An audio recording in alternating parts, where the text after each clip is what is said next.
Metro TN news channel நேயர்களுக்கு வணக்கம். ஜெய்ஷ்வால் செய்த தவறான செயல், சரமாரியாக திட்டிய கேப்டன் ரிஷப் பண்ட்.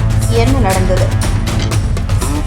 இந்திய அணியின் அதிரடி வீரர் யசஸ்வி ஜெய்ஷ்வால் ஃபீல்டிங்கில் செய்த தவறால் கேப்டன் ரிஷப் பண்டின் கோபத்திற்கு ஆளான சம்பவம் கவுஹாத்தி டெஸ்ட் போட்டியில் நடந்தது.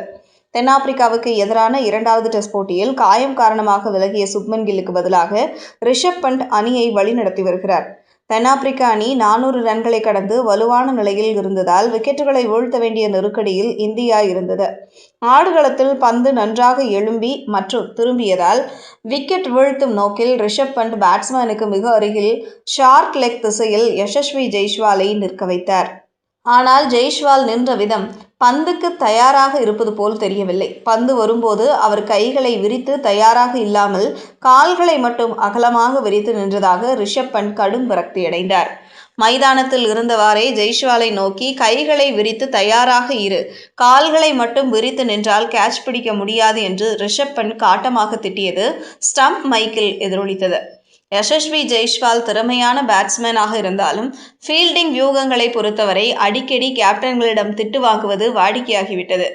ஏற்கனவே பார்டர் கவாஸ்கர் டிராஃபியின் போது ரோஹித் சர்மா இவரை திட்டியிருந்தார். ஆண்டர்சன் டெண்டுல்கர் டிராஃபியில் சுப்மன் கில்லும் இவருக்கு அறிவுரை வழங்கியிருந்தார். தற்போது ரிஷப் பண்டும் அந்த பட்டியலில் இணைந்துள்ளார். ஈடன் கார்டன் ஆடுகளத்தை விட கவுஹாத்தி ஆடுகளம் முற்றிலும் மாறுபட்டதாக உள்ளது. இங்கு பந்து நன்றாக திரும்புவதுடன் பவுன்ஸும் உள்ளது. இது நல்ல டெஸ்ட் கிரிக்கெட்டில் ஆடுகளமாக பார்க்கப்படுகிறது.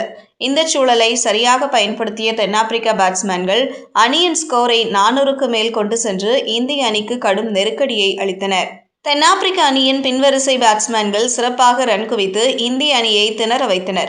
7ஆம் வரிசையில் இறங்கிய செனுரன் முத்துசாமி சதம் அடித்தார். 8ஆம் வரிசை வீரர் கைல் வெரின் 45 ரன்களும் 9ஆம் வரிசை வீரர் மார்க்கோ ஜான்சன் அரை சதமும் அடித்து ரன் குவித்தனர்.